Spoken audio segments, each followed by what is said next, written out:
Are you hoping and a praying as your soul keeps on playing the judgment of the love that you thought was up above? Is there no one in your world but you?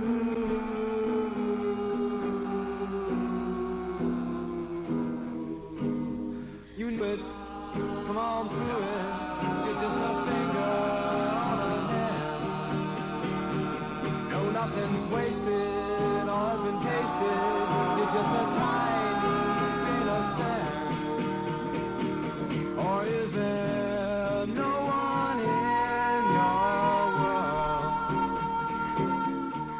but you?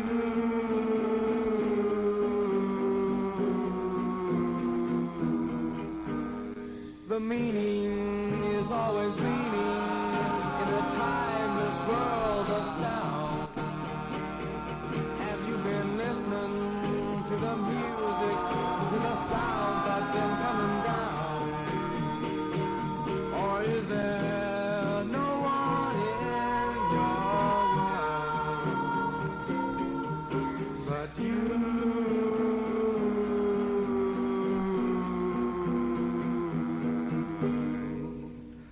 Why should I say do or die? It's all up to you.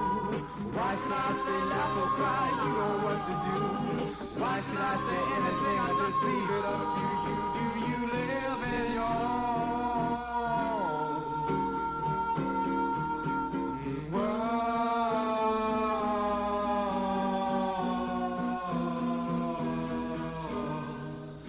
The meaning is always leading, and the judgment is like the wind. There ain't no people except the people, and those are the ones love's gonna let in. 'Cause there's no one in this world but love, love, love, love, love, love, love, love.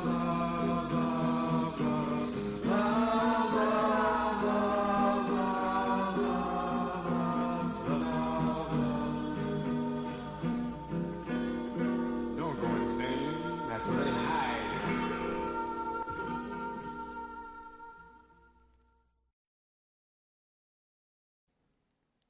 This podcast assumes that you have a general knowledge of the Tate-LaBianca murders.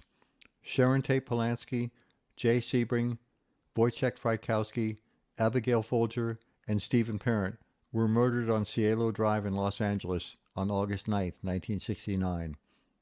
Lena and Rosemary LaBianca were slain in their Los Feliz residence the following night.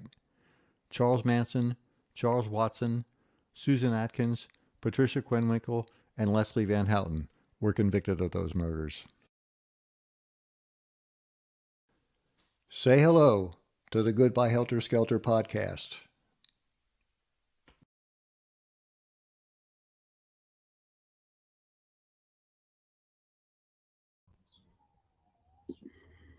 And say hello indeed. I hope everybody can hear me. Will you tell me right away if you can't? Because according to me, everything's on and running. Here we are. I'd like to welcome everybody. This is the Goodbye Helter Skelter podcast, live number 4, coming to you on April 20th, 2023. And I hope that everybody was able to celebrate the day in whatever way it was important to you to celebrate it. Okay, so far everybody can hear me. Nobody's saying they can't, so I guess they can. Great. We're not going to talk about blood this time because I think we did enough of that, but we are going to talk about evidence. And this time the evidence is coming from some of the trial transcripts. So I'm going to discuss this with a guest that I have on. He is Mr. James Dawson, aka the aka the Manson Archives, and I'm going to bring him in right now and we're going to talk to him. So hopefully here he comes. James, are you there? I'm here. Hey, everyone. You can hear me? I can hear you, George. Okay, very good. I'm very glad to have you on the show as my first guest, second guest after Paul, but Paul's not really a guest because we've gone back and forth so many times. He's not really a guest, but you're my first official guest. It's Glad an to have honor, you. George. It's an Oh, honor. that's really good. Listen, I wanted to, I don't know how familiar people are with you. If you want to tell people a little bit about how you are, you're the Manson Archives. Does that mean you're a Manson archivist? Are you collecting a lot of stuff? Can you tell us a little bit about how you got interested in the case and what Yeah, this is and what you do? yeah. Archiving is what I do, and I got interested in the case because it's on a personal level. Because my mother, she knew Phil Kaufman, and they kind of remained friends off and on up until she passed away in August. Hmm. And it also affected a family member of mine who was a musician at the time. Well, she's still in the business. And you may remember the song, George, 110 Soldier, for the song Billy Jack. Sure. Yes, that she's sung that song. Okay. And when the trial was going on, it linked the counterculture bands to the murders. Mm-hmm. And record labels pulled those albums, and it's technically the first album to ever be pulled and banned by a record label. Wow. Yeah. Now, what was the name of that album then? Witchcraft Destroys Minds and Reaps Souls. Okay. Everybody look that up. And who's this? What time? Okay. Well, that's a message from someone else who I should have that turned off. I hope everybody didn't hear the ding, but basically my eggs are ready to be picked up. Okay. Thanks very much for that. So you have done a lot of work looking into transcripts and everything. And what was your focus to what we're going to get into tonight? How did you get in there? What were you looking for? Did you just come across them, or were you looking for something? Did someone turn you on to it? It goes back to when the first episode you did with Paul, and there was the conversation with the two of you talking about the murders, the victims were random. Mm-hmm. Mm-hmm. And then during all of my research, I remember something Susan Atkins testified to. Okay. And that was that she put Linda Kasabian as the one choosing the house. Mm-hmm. And then I go back to the Manson documentary. Mm-hmm. And I'm not going to quote Sandra because I don't want to misquote her. Okay. But in the Manson documentary, she says something in the lines of, and Linda chose the Tate residence. Mm-hmm. Because she had been there before, and she got in the car and they drove to the house. Okay. And the more that I read the penalty phase, the more it put Linda in a much larger scenario. Right. And the more that I read, she also associated with people that Gypsy associated with, that Charlie associated with. In fact, with her testimony, with Gypsy's testimony, no, it was Linda's testimony. She was asked how she first met Gypsy, and that was through Charles Melton, mm-hmm. Mm-hmm. and the guy that Linda stole the $5,000 from. Right. And Gypsy had visited him at the trucks that they had converted into a trailer, mm-hmm. and during that testimony, Charlie's name was brought up before she went to Spawn Ranch. And then during Harold True's testimony, I learned that Harold knew Linda and Robert Kasabian and Charles Melton. Mm-hmm. So it's an interesting web. Yeah. Well, it's amazing what you can learn reading transcripts. You find out so many things that you didn't know reading the standard story. Now, I read the set of transcripts you sent me, and very helpfully you sent me to the right pages, so I didn't have to sift through 50, 75, 100 pages of bench conferences and Irving Kinerick going off and irrelevant testimony. So that was very helpful, and thank you for that very much. There were three issues of the testimony you sent me that I thought were interesting. One was the testimony of people that Linda was actually inside the house at 10,050 Cielo Drive. The other avenue of interest to me was that Linda was in on planning the copycat motive for the crimes. And then the third avenue of interest was, of course, that Linda told everybody that you should go to that house because they burned me, and that would be a good house to go to. Now, I do have a little bit of stuff to show you here. This is the testimony from Susan Atkins. Do you have any specific information as to narcotic or dangerous drug transactions engaged in between Linda Kasabian and anybody who may have resided up there at the Polanski residence? Specific information? No. Did Linda Kasabian say who it was in any respect. She just said it was a man, and there was a group of people that lived up there in the house who had burnt her, and she knew they had been dealing bad dope to a lot of people. Around that time, there was a lot of dope that had strychnine poison in it, and a lot of kids were freaking out all over. So that's what we're getting from Susan Atkins on that. And there's more testimony from Nancy Pittman. She says, and they went up to a house where she had known some people before, and there were people who had burnt her for some money or something, or some dope deal. And she told me they went up there and killed the people. So that's testimony from Nancy Pittman, Brenda McCon, and a little more from Nancy. They did not know who was living at the house. She had been to this house before, different things that were going on in this house. She did not talk about it really. She had been to the house before, and she had some kind of grudge against somebody up there. So that to me is the most interesting of the three testimony things, because whether Linda is in the house or not, in the standard narrative, she said she was not. So, but to my point of view, it doesn't really make much difference whether she was in the house or not, because she was there. And I think Linda's responsibility and involvement of this crime has been greatly downplayed. So it wouldn't surprise me at all if she'd been in the house. Exactly. And it wouldn't change any opinion that I have on it. And as far as her participating in the planning of the copycat motive to get Bobby Beausoleil out of jail, that's another thing that is not a surprise to me, because I've always thought that she was, if not an instigator of that, certainly an enthusiastic participant in that plan. So that kind of confirms that. And the story that Sandra gave on testimony during her testimony as well, through the penalty phase, gives a good glimpse of what Linda was like. Right, yeah. Linda was not a peaceful little hippie girl, and I don't want to get off in too much into speculation. But if you talk to her father and other people that knew her outside of the realm of the so-called Manson family, she did not have a good character, and was not honest and thieving, and had a lot of character deficiencies, shall we say. So June Emmers, the friend of Linda's stepfather, testified that Linda would brag about going into houses that the homes were worth $250,000 homes, and talk about the chandeliers. But if you go back to Linda's testimony during the actual trial phase, she talks about peeking in a window, but she's talking about describing something round, and it's in a dining room, and inside of a dining room is where most chandeliers are. Yeah. She talks about that, and it was brought up that the Tate-LaBianca house at that time was worth $250,000. And June allegedly asked Linda, well, how do you know these people? And she said, I can't tell you that.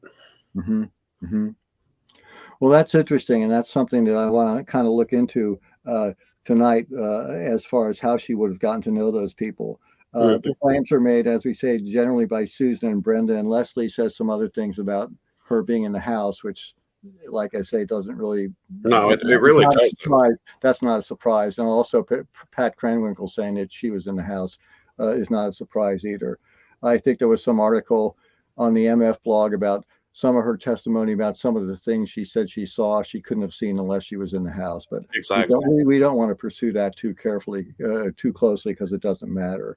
But the thing about her getting burned is interesting, because I think we can kind of look at that and analyze it and see the veracity of it. One thing I want to ask you about, James, is what do you think about the witness credibility generally? People like Susan Atkins and Brenda, Gypsy. Do you think it's possible that they were shading their testimony to perhaps put Linda in a worse light, considering that she was considered the super snitch? This is something I've rolled over in my mind, and I'm going to go back to an interview that Bobby Beausoleil did with Truman Capote. And this interview took place in 71 or 72. And in that interview, I'm not going to quote Bobby, I'm just going to give the gist of it. He said that everybody up at that house, Sharon Tate, everyone was burning people on dope. So that's kind of ringing in my head. And when I read Leslie's testimony during the penalty phase,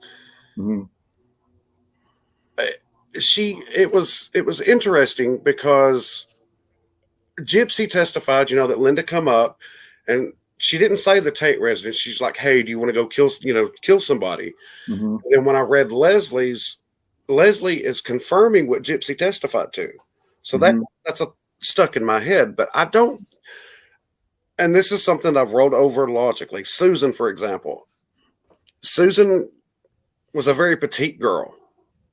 And if you read Virginia Graham's testimony, she did really weird things in the prison to keep people away from her. Mm-hmm. And I think the things that Susan may have said may have just to try to make her look tougher than what she was. And that makes sense in my mind. Sure. Absolutely. And, Susan also testified, she was asked why she didn't bring up Linda. And she's testified that she did bring up Linda to Virginia Graham. Mm-hmm. It's possible that Virginia forgot about it. Sure. Yeah. But I don't think, because, the myth was out there that everybody was going to put the blame on Linda. Mm-hmm. But logically, the verdicts were already handed in. There was nothing nobody could do about it. Mm-hmm. That's true. So I don't see them lying. Mm-hmm. And it's like, and I'm going to bring up the interview Stoner did. Mm-hmm. Lynette, when he asked her about Linda, she goes in this great detail, how she remembered Linda. And then I go back to what Sandy said at the beach. Mm-hmm. That is a confirmation right there. There's two stories that are somewhat similar. Mm-hmm. So no, I don't believe they were lying. Mm-hmm. Okay. Well, let me ask you this, because there are parts in the testimony where they seem to be saying like they went to the LaBianca house and that and that Linda and Tex went up to the house for a while and then came back, and they seem to be putting out that Charlie wasn't even there at all. So that to me is very contradictory to what we accept as the truth. Yeah. And even Charlie has admitted that he was there. So that to me is kind of a glaring discrepancy that couldn't be counted on as a mistake, especially, from people who were there. So that just kind of said to me, well, if they colored that part of the testimony, maybe they colored the other part of the testimony. And it was the penalty phase of the trial, so maybe they thought they could at least get the defendant's life instead of the death penalty. So, we don't know. But we can take a look at Linda Kasabian getting burned at Cielo Drive. So I was wondering about that, and I've heard all kinds of stories about Cielo Drive and what was going on there, and Dennis Hopper and everything else. So I wondered about what was really going on at Dennis Hopper, and I don't know if you've read Restless Souls or if any of you people have read Restless Souls. It's the book put out by the Tate family, and there are a lot of questionable things in there too, for sure. But if you go back to, and this dude, and I know he's a whack job, Bill Nelson. Yeah. If you watch that interview he did with Doris Tate, I know. Whenever I want to smile, I think of Bill. If you go back and you watch that interview he did with Doris Tate, yes, she kind of gives the indication that Sharon spoke to her quite often about the people that Abigail and Wojciech were bringing in the house. Right. Yeah. Well, I read, that's true. But I read, in fact, there were a couple of things that I did pick up from Restless Souls, and a couple of things you have to consider is the Polanskis rented the house in the beginning of February, and then I believe they were there for just about a month before they went to Europe, the two of them. And that Wojciech and Abigail were staying there by themselves from April, May, June, July, and until Sharon Tate Polanski got back on, I believe it's July 21st. Yes, it was July 21st. Yeah, so you've got about almost a 4-month period when they were in there, and it's funny because Doris Ma Tate recalls in Restless Souls that Sharon was rather shocked with everything that was going on with their house when they got back, and after 2 days she put her foot down and said, don't let these people here anymore, because people were just walking into her house who she didn't even know. She'd walk out into the living room and there'd be people there that she didn't know. So she kind of put the foot down there. There's a lot of certainly between the time that uh, Sharon Tate Polanski got back on July 21st and the murders, there was a lot of activity with the uh, the Tate family being over there. They were glad to see her. They hadn't seen her in months. They were visiting. They were watching TV. I think Patty said in the book that she stayed over there for a week. So it's kind of hard for me not to say that anything's possible, but to imagine Sharon Tate Polanski, 8.5 months pregnant, looking forward to having her baby, finally being back in her house, having the nursery painted, and then while all this is going on, they're also having satanic sacrifices or everything else. So Well, look, I kind of think, well, certainly while Frykowski and Folger were there, it was pretty much of an open house. But even then, the maid was there 4 or 5 times a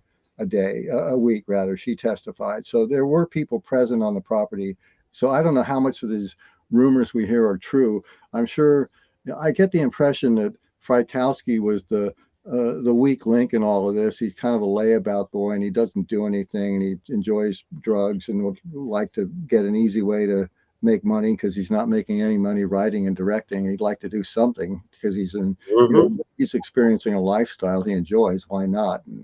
But so anyway, there were all those people there, at least from the 21st on. So I don't see a whole lot going on there. So if you're saying that probably nothing was going on from maybe the 23rd on, and nothing could have been going on involving Linda Kasabian before at least July 5th, because she didn't get the Spons Ranch until July 4th, stole the money from Melton on the 5th. Let's say she's a fast girl and got up to Cielo Drive that same day. That's like a 2-week period hmm where she can actually hook up with somebody and set up a deal. and don't forget, say Susan testified that Linda had stashes of drugs there at Spawn because Oh, yeah. when she there was a stash of acid, and that Susan testified to that Linda took from the trailer from Charles Melton's and brought it to Spawn. Mm-hmm, So mm-hmm, that also makes me wonder, because Linda later in the testimony, I believe it was during Tex Watson's trial, she admitted to doing speed. mm-hmm, And then we have Susan and Tex saying that they were hopped up on speed. So mm-hmm, that makes me wonder if Linda wasn't bringing that stash in as well mm-hmm. to hide it from Charlie. Right. And her being so close to Charles Watson, I'm not surprised at hmm all. He would be dipping into speed, given her background and adventuresome spirit. Uh, so I'm sure she was doing that. So anyway, so I narrowed that down to like a 2-week period. Now, one thing about this all these drug things is, to me, is there's a lot of vagueness to it. It's like, well, she was involved with a drug deal. I would venture that if she here's what is believable to me. It is believable to me that she said to Charles Watson, boy, I'd like to make some money getting some drugs. And he said, well, I used to go up to Cielo Drive when Terry Melcher lived there all the time. I lived there practically. So I'm very sure there might be somebody up there that could hook you up. So at that time in July, the only person there I think that they could really hook her up with would have been Wojciech Frykowski. Because although Jay Sebring might have been involved in something, he wasn't really around, according to the maid, Cielo Drive that much. He only came around when Sharon Tate Polanski was there, because that's when he was hmm there. He was when Abigail and Wojciech were there that summer, April, May, June, July. He wasn't really coming over that much because Sharon wasn't there. So, so then I narrowed the connection down. It would have to be Frykowski. That's what I think it is. That's who I Yeah. think it is too. Now, so now here we go. So let's presume that the Tex goes up to Cielo Drive, and he would have to introduce her to Frykowski. I would imagine he couldn't just send her up there by herself to make a deal like that, because if she stole $5,000, I don't know where she got the money for this drug deal. And again, that's one of the things that's kind of vague. Well, A lot of things we don't know. How much was involved? When did the deal go down? Where? How did it go down? How much money was involved for what? The personnel involved. We don't know a lot of details like that. Uh, The only other murder I can think of like this, if you want to regard the Cielo Drive murders as a retaliation murder, would be the murders that happened on Wonderland Avenue in the Yeah. 1980s, and that was a retaliation murder. Of course, the circumstances leading up to that murder were completely different. And you could tell that Farkowski was the intended victim. Well, The wounds inflicted on him. Well, he was also fighting too, but the point is, when it comes to the Wonderland Avenue murders, you know everything. You know everybody who was involved. You know where they were, what they did, when John Holmes left the door open, who went over there, who came over here, who saw so and so wearing a ring on Hollywood Boulevard. It's all very specific. For this retaliation murders on Cielo Drive, it's kind of vague, like, oh, they burned her, so she kind of suggested. I'm thinking at the most that the motive, if a drug burn was the motive for anything, it was the motive for picking the house, not the motive for the murders. It was just right. saying, hey, you're going to go out and kill some people. Why don't you go out and kill these people, because they screwed me. After learning all of that, this is a scenario that I've been rolling over in my head. Okay. It was testified to that Tex told Linda to stay outside for whatever reason. Yes. For whatever reason. But after reading the testimonies, if what I think is true and what you think is true, it would be logical for Tex to tell Linda to stay outside. Should one of the people in the house survive, she would be identified. They could identify her.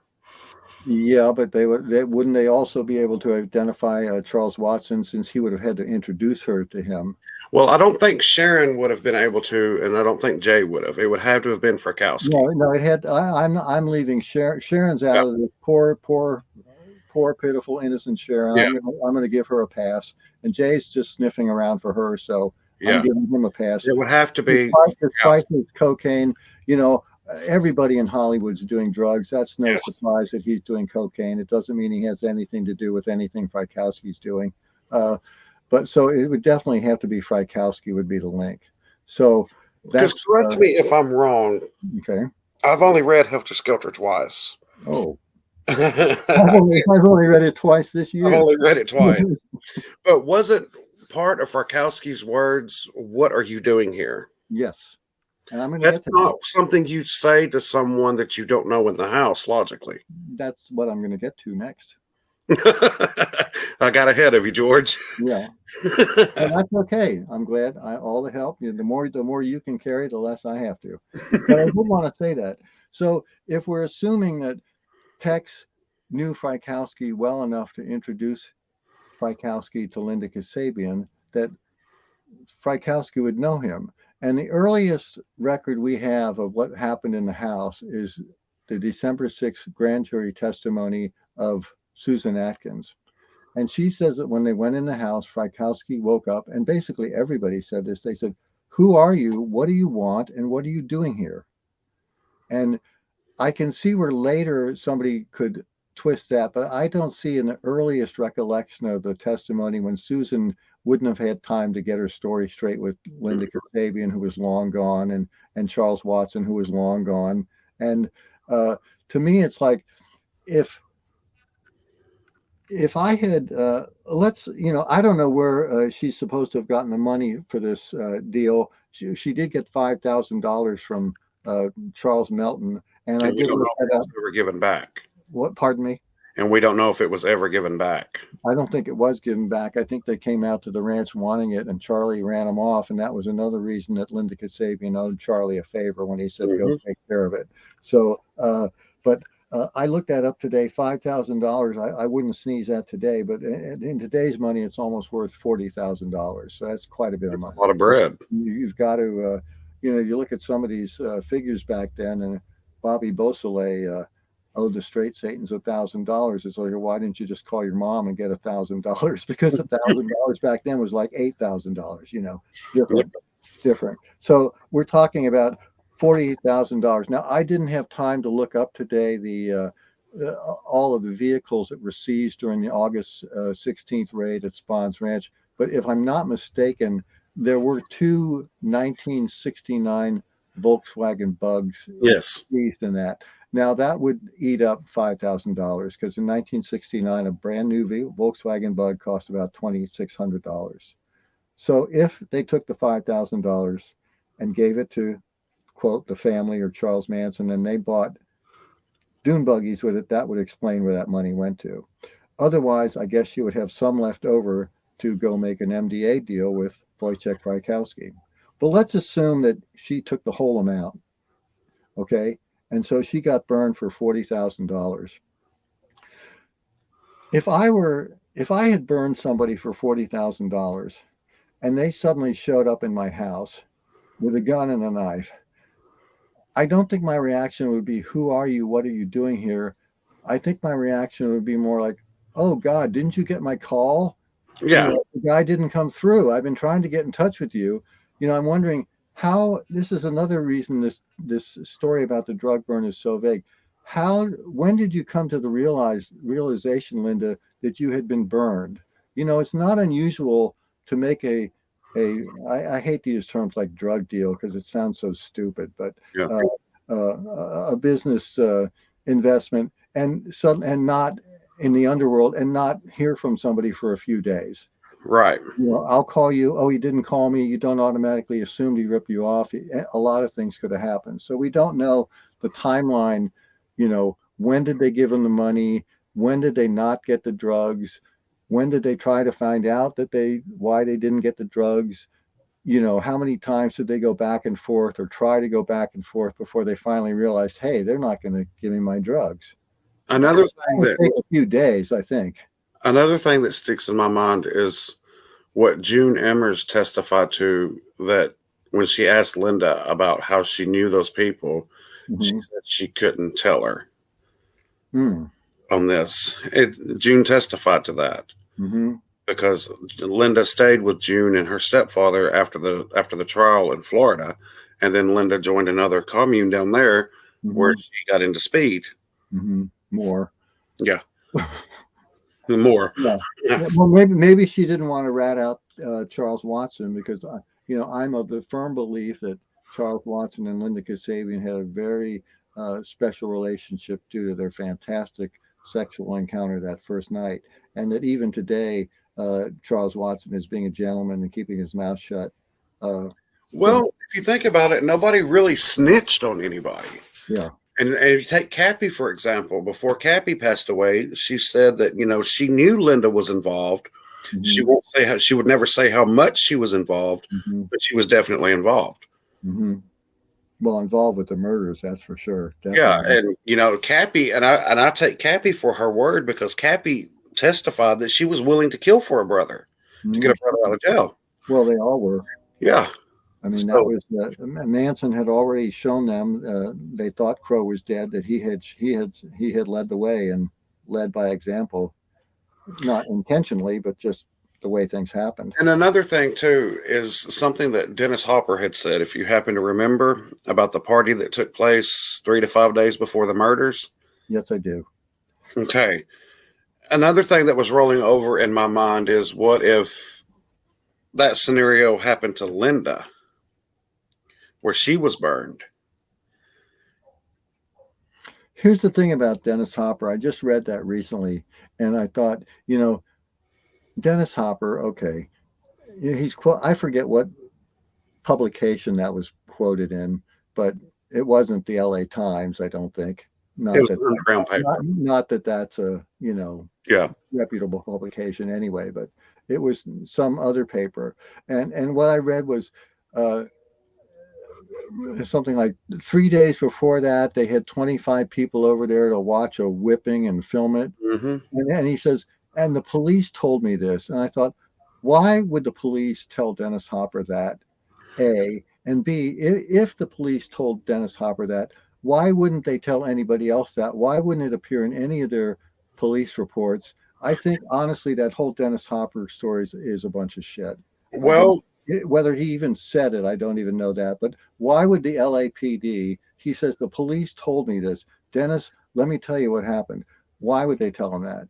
Well, Bobby said the same thing in the Capote, in that, right.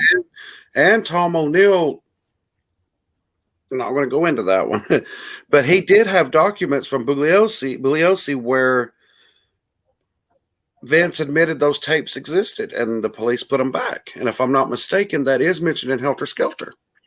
Yeah, I believe he mentions a tape wherein Roman and Sharon were making love. I believe by the time he got talking to Tom O'Neill, it was Sharon and two African American women making love.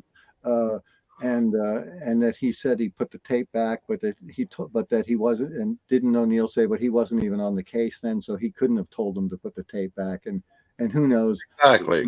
You know, here's another thing about all these tapes and videotapes and all these porno movies that the so-called family were supposed to have made. None of these, not one frame of this stuff has surfaced in 50 years, not one. So, you know, all the talk about ritual murder and hoods and devil Satan worshiping, you know, people were going wild with their imaginations. And to me, none of it's proven. It's just no, it's all speculation. And you can build a case on speculation if you like, but I like to look at things that you can, you know, put your hand on and touch. So if we're getting back to this burn of, let's see, you know, like you mentioned, when you go in the house, they say, who are you? What are you doing here? And also, not beyond that, there's no testimony from anybody else like Pat Krenwinkel or Susan Atkins saying, gee, you know, when we got in the house, it was really weird. They acted like they knew each other. You know, there's no recognition. And I really think that if someone had showed up, there'd be some kind of protest. Oh, there's some mistake. My guy didn't call. We're going to get it next week. I've been trying to call you. Something like that, other than what are you doing here? Yeah. You're just being totally lost. So to me, that indicates that they didn't know each other. And that is possible. Yeah. But I don't, you know, the question you asked earlier, I don't think they fabricated the story. I mean, it could have happened before Linda even came to Spawn, because little is so much known about her from July the 4th and before. But well, that's true. But I don't know. That would be a wild coincidence if she hooked up with the people at Cielo Drive without the help of Charles Watson. I don't think.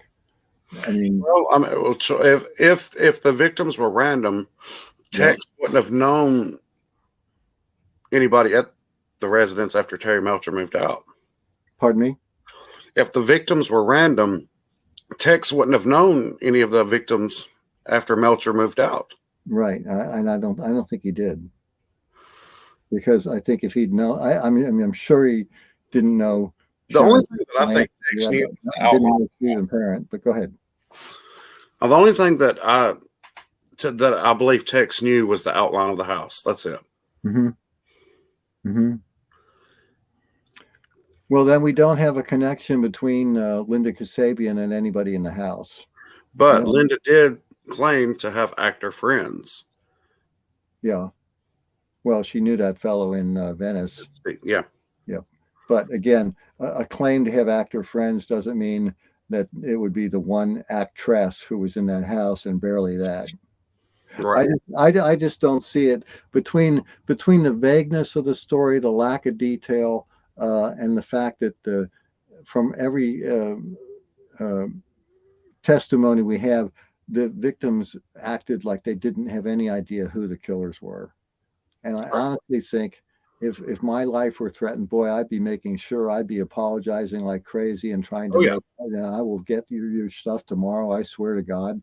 Never mind the fact that you already killed the kid out in the driveway, but you know, unless you think he got killed later, but we'll save that one for another episode. I'd like to get, in case anybody knows, I'd really like to see a copy of the police interrogation of William Garrettson. I've been trying to find that. I've seen his trial testimony, but I'd like to see a copy of the police interview with William Garrettson. If anybody knows where that is, I would appreciate it if you could send it to me. You can send it to me at contact@goodbyehelterskelter.com. And it's interesting. I have a lot of questions about that relationship too. It's interesting you just brought that up, George. I remember something I was reading through during one of the transcripts. Okay. Irving complained as usual. Mm-hmm. But this complaint is actually a valid one. Linda's questioning with Bugliosi was never taped. None of her. Yeah. Are you there? Yeah, I'm here. Okay. I got to be super careful after my I'm here. early thing. So yeah, that's kind of odd that none of that's on tape. I mean, everything should have been taped. I'd like to hear a real synopsis of the conference that Bugliosi had with Susan Atkins on December 4th before she gave her grand jury testimony to find out how much he coached her. And I'm sure he coached Linda. And of course, when you have to tell the truth in order to get immunity, you have to tell the truth that the prosecutor thinks is the truth. Well, I know if we watched that documentary, Manson, the Final Words, Gary Fleischman specifically says that the whole Helter Skelter, Linda didn't know anything about Helter Skelter. She never brought it up. Mm-hmm. And the first time they heard about it was through Bugliosi. Mm-hmm. And this is a woman that was supposed to have all of this information that testified. Yeah, right. Yeah. Well, she testified she just thought they were going on a creepy crawly mission. Right. But that's a big step from going on that to walking into a quintuple murder. George, Gary Landry has a question there. Oh, all right. Sandy was supposed to be with Linda. Yeah, that's true. That happened. Oh, excuse me. I can read the question. Sorry. Sandy was supposed to be with Linda when they met Saladin Nadar. Has Sandy verified that? Yes. And the guy did exist. And yes, that incident did happen when they were hitchhiking or however he picked him up and took him back to his place down in Venice Beach. That did happen. And I didn't have to ask her that because it did happen. And is anybody else? I was reading that from Lee. Okay. Now I've got to learn how to keep up with this. I want to make this interactive, and I'm very glad that James came on with his actual name and his actual face, because I would actually open this thing up to callers if you came on and okay, I'm not going to verify your name, but I do want to see your face. So if something comes up later, we want to know who you are, what you yeah. You can call yourself. Hey, I didn't want to check on you, James. You could be James Dawson, but we see your face. I think you are. I get a feeling you really are. So, okay. So that's just my take on it, the whole thing. I think that she was definitely more involved than she thinks, but the drug deal thing, honestly, I think that there's just not enough detail about this burn for me. Right. If someone could come up with it, that would be fine. But I like details, and I like who, what, when, where, and how. Yeah, they matter. I don't like vagueness. I'm really troubled with the fact that the victims didn't seem to know the killers. That doesn't ring true to me. If it was something with a deal, you certainly have a different reaction to somebody if you were coming in to complain about a drug deal gone bad. I would certainly. If the choice, I'd be making excuses like crazy. Yeah, I mean, who are you? What are you doing here? Yeah. What are you doing here? Or but who are you? Says to me that they didn't know who they were, and I don't think Sharon Tate-Polanski did. Likely or not, Jay Sebring. I think Wojciech's the linchpin of this whole thing, of whatever happened in that direction. Because he was the one bringing people over. He was gregarious. He was Mr. Glad Hand, inviting everyone over. Let's do this. Let's do that. So, and perhaps being a little not familiar with the culture, he was over naive on that. Now, he brought in all the other dealers that we know that the police talked to, Harrington and Doyle and Pick Dawson. They were investigated fairly thoroughly. Yeah. And they were given, pretty much carte blanche. They were going to overlook any drug dealing they did as long as they could contribute anything regarding the murders, and they couldn't.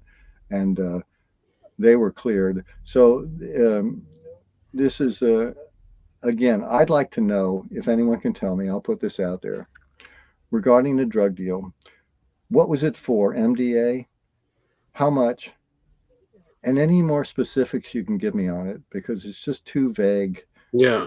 It's like a generic story to explain something, without a lot of detail. And Which is all I need is detail. She may not have given much detail about it, like Nancy testified to. Mm-hmm. Because everybody's testimony was basically almost the same. Mm-hmm.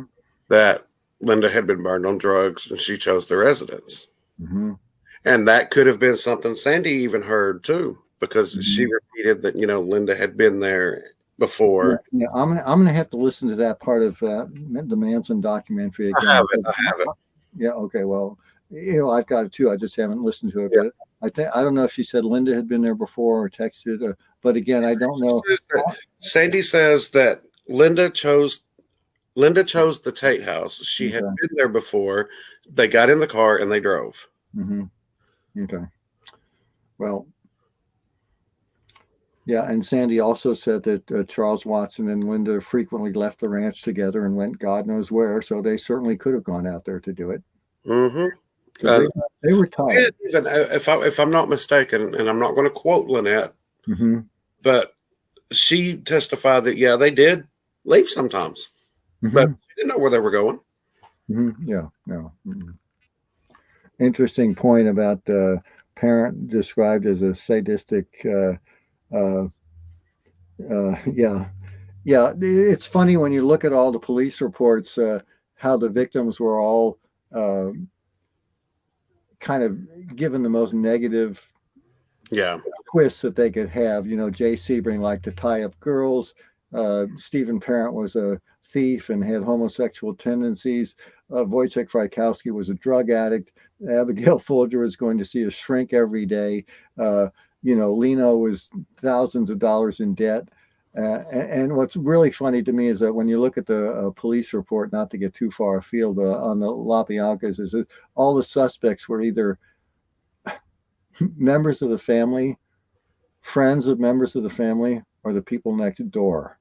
And don't forget that even Rosemary LaBianca's daughter was a suspect as well. Right. No, that's what I'm saying. They were suspects. Her boyfriend was suspects. People that the boyfriend knew were suspects, and the people next door were suspects. So everybody right off the bat wasn't so as innocent as they got later on when they were able to tie. Right. So they were all innocent folks. So, well, I'm trying to think. Can you think of anything else where we could go to get this information about the burn? No, I can dig a lot. I could dig a little bit deeper.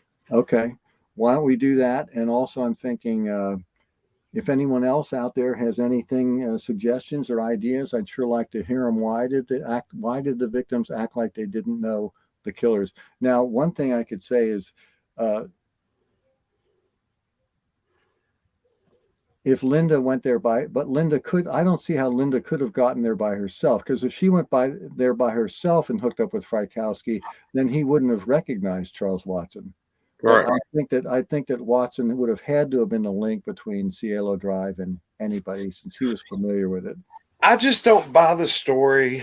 It just doesn't logically in my mind that Tex had Linda stay outside because he could sense that something was off with her. There's just something about that just doesn't sit well with me. When he said wait by the car? Yeah. That just doesn't sit in my mind logically. And you and I both know that Tex had a habit of burning people as well, Bernard Crowe. Yeah, he was, Tex Watson. I just don't have words for Tex Watson, and I don't have words for a lot of these people when you consider their credibility, and you're trying to figure something out, and they've all said 3 or 4 different things. But like with Susan, I have to take into considerations like, she was a petite girl, and then I read Virginia Graham, and Virginia's describing all of these weird things she's doing, and to me, it sounds like she's trying to keep people away from her. And if she tells this story, it's going to make her seem tougher than what she is. Well, that's what she said, and I forget which parole hearing, but she said that she did do that for that reason, and that Charlie had told her, when you're in prison, act crazy and people will leave you alone. And so that's pretty much what she was doing. I think she embellished a lot. I also think a lot of her testimony was affected by coaching by Vincent Bugliosi. I haven't really analyzed it to see how much of it I think is that, but certainly some things I believe are that.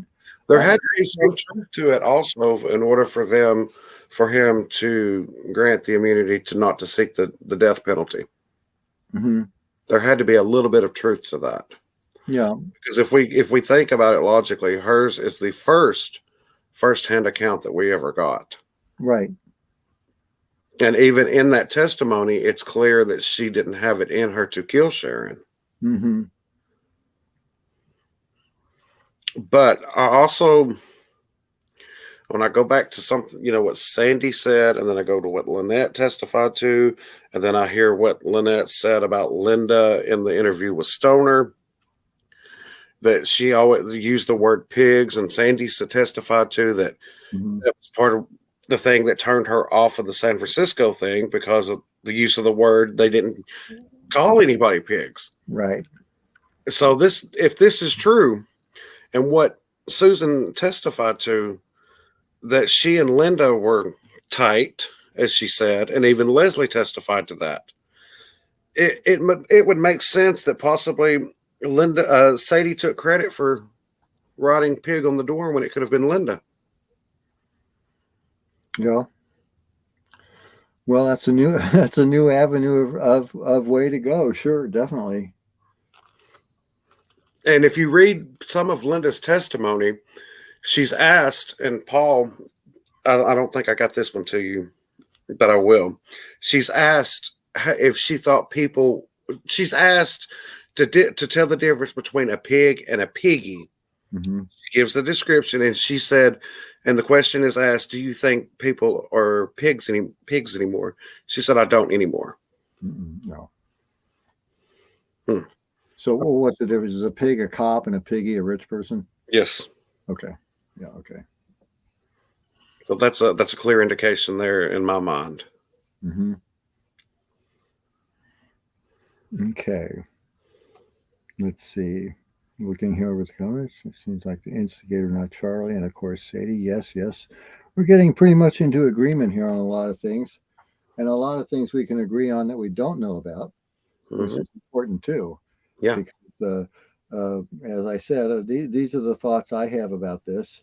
I think that to go over again the other parts about being in the house and planning a copycat are not relevant, because I believed she was more involved in that anyway. Yeah. And as far as the getting burned, I'd have to have a little bit more specific, mostly because of the fact that the victims the victims didn't seem to recognize their killers. I'd have to have a little more to go on with this drug burn theory, because I think there would be an entirely different reaction when they went in the house if they had burned them for drugs than if they were just strangers coming to kill them. Right. And I don't know of any alternative sources we can go to get a variation of what happened. Tex says in his book that they said, "Who are you?" But by the time Tex wrote his book, it was, years later, and who knows what he says. But certainly with Susan Atkins on December 6th, 1969, saying that they didn't know him, is a pretty good indicator to me that they did not know them, and that would rule out the drug thing. So whether we're ever going to get any resolution to that, I don't know. From my point of view, it doesn't really change much, because my point of view is that the motive for the murders was to love a brother, to get Bobby Beausoleil out of jail. And even if Linda did target the Tate house, she just gave them in other words, they weren't going out, gee, let's go out and kill the people that burned Linda. Why would anybody do that? That's her beef, not theirs. So well, if she had that close relationship with Tex, there's that as well. Yeah, but that doesn't explain Pat Krenwinkel going, and it doesn't explain Susan Atkins, and it doesn't explain Leslie Van Houten going the next night. So, the get brother out of jail explains why everybody was there. Mm-hmm. And the drug burn theory, even if you go with what we say here, that they had burned her, and she suggested the house. It's really only a motive for picking that house. It's not a motive for the murders. No, no. And if there was any uh, relation to it, then that it would just be a revenge. Right, it would be retaliation murder, and they weren't in my mind, they were not retaliation murders, because if just Linda had the beef, that would be a good motive for her to go do it. Yeah. Another thing is retaliation murders. Getting back to Wonderland Avenue, I mean, they knew who was going to be in that house when they went in there with the pipes and the hammers or whatever. And whereas when the people went to Cielo Drive, they didn't know who was going to be there. I mean, they shoot the kid in the driveway. That shows right away they're just going to kill everybody there. Yeah, and it showed that they didn't even. Well, they did. Patricia said that she did check the guest house. Yeah. Well. So if they knew that anybody was going, there would be no need to check that, and they would have killed Garrettson as well. Well, that's another reason I'd like to see his testimony, because that's very puzzling. That guest house is kind of vague in my mind, but I think you could go there. Pat said at one point she just walked halfway down the driveway or halfway down the walkway to it and stopped and went back and said, I couldn't find anybody. I think Garrettson said that the handle on the door had been turned as if somebody tried to get in. And then he said he couldn't hear anything because the earphones was on. And then I remember another story that he was walking up the hill. Right. Yeah. Right. But it seems like that if somebody walked up to the guest house with him in it, it would look pretty much like, I mean, the lights would be on, and you could look in the window and see the ashtray and everything. It would look like pretty much somebody was in there. If you there's no way that they wouldn't be able to see anybody, because if you look at the pictures of the guest house, there's that whole row of windows. Yeah. Mm-hmm.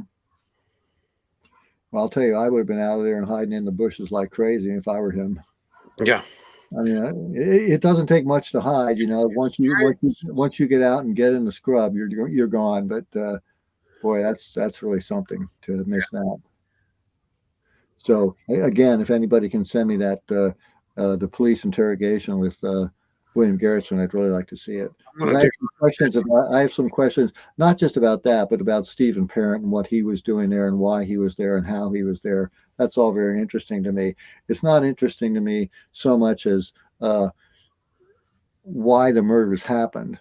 Right. I don't want to know those murders. Everybody knows I have that pretty much resolved to my own self. But it's interesting to me as far as discrepancies and what really went on and how much things were sugar-coated, the innocent visit with the radio, selling a radio at midnight. And yeah, I guess so. But I would like to see without going into a lot of detail, because maybe if I see that interrogation report, it'll explain all the questions I have about that. Yeah, because that's just odd. And to my recollection, Parent and Garrettson didn't even really know each other. Well, let me ask you this. Maybe you know this, James. Did Garrettson say that Parent just dropped him off at the gate?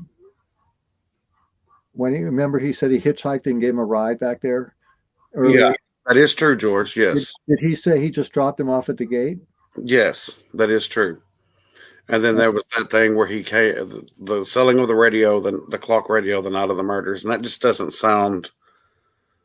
Well, then here's my question on that. Not to roll over into another hour, because we're not going to do that.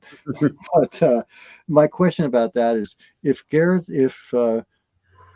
Stephen Parent gave William Garrettson a ride up this 10,050 Cielo Drive and dropped him off at the gate, and Garrettson said, drop by anytime you want. Unless Garrettson said to him, you push the gate button, you walk in, you walk past the path on the wishing well, you go down in front of the house and get back to how would he know how to get back there? Exactly. Just knock on the door, unless he had been there before. So that's why I want to see if Garrettson says he just dropped me off at the gate, or, there was a little more familiarity than we know. I don't personally care. Story changed as well. Yeah, well, I read one of his recent stories, and it really changed. Like, I think it left the planet, and I don't want to get into what really happened to the Polanski baby, because I'm trying to keep this a little. Yeah, I'm not gonna go there. But anyway, I think we've had a good discussion tonight, and I'm looking to see if anybody else at Garrettson was afraid to be implicated. Hmm. Yep. Yeah, there are a lot of good questions here about time. When did Mary and Sandy get out? The timing of this. When did Charlie get back from Big Sur? When did, another thing I'd like to know was when did the people at the ranch become aware that Bobby Beausoleil had been arrested? He was arrested on the 6th. And In the morning, they would take him to the jail. They would finally charge him with murder. How much later would that be? They would give him one phone call, and he would call. He must have called Spawn's Ranch if he had one phone call. But I right. want to know all the timeline about all that stuff. There's a lot of interesting stuff in timelines here that, as I said, don't really have to do with why the murders were committed. But it's just interesting to put the pieces of the puzzle together when you can look at dates and try to figure out, how much time.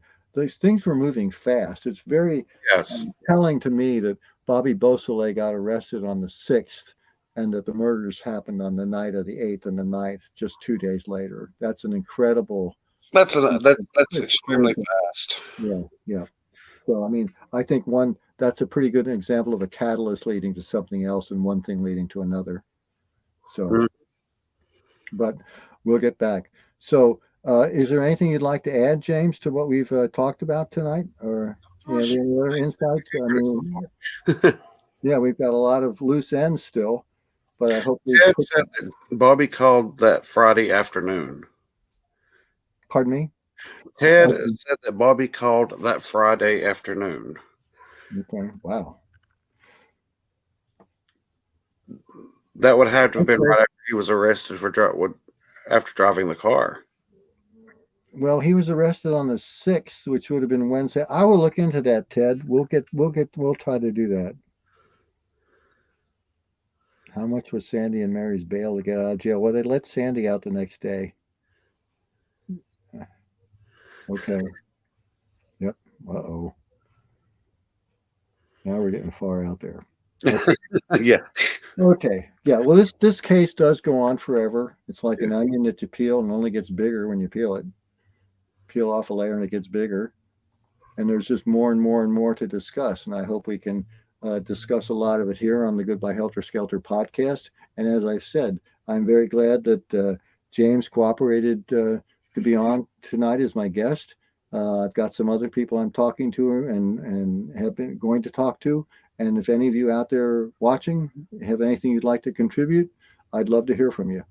And we can maybe make another episode out of that. I hope we've stimulated some thought tonight. Do you think we have? Yeah, I do. Yeah. From what we've read, it's been interesting, very interesting. Mm-hmm.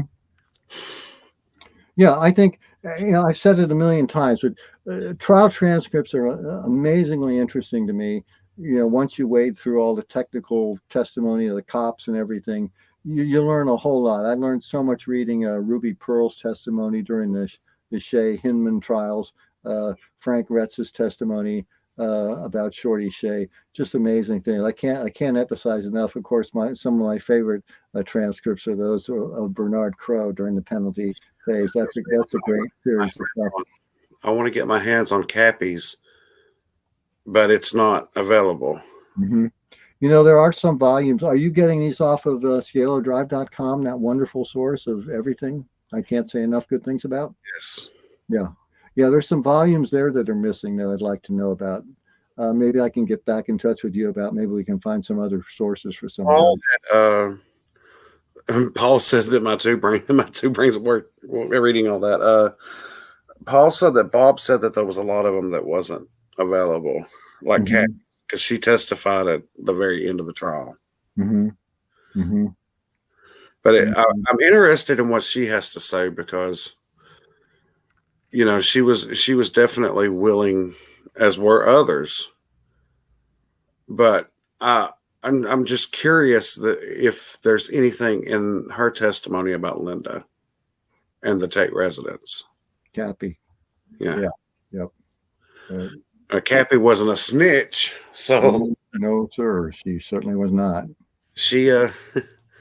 Cappy was no snitch, but she had But I do believe Cappy was very honest. Yeah. What a loss that was. Yeah. Well, if you don't have anything else to say, and I don't think I have anything here on my Riff Rash Rackus. Wow. Yeah, Paul said that Bo doesn't have Cappy's, the one that runs CieloDrive.com. Okay. Well, maybe we can find that somewhere else. So, okay. Are you done? Then you think we're done with this little episode? We've gone about an hour there. Okay. That's it for tonight then. I'm glad you all tuned in. Please, once again, if you have anything you would like to say, please let me know.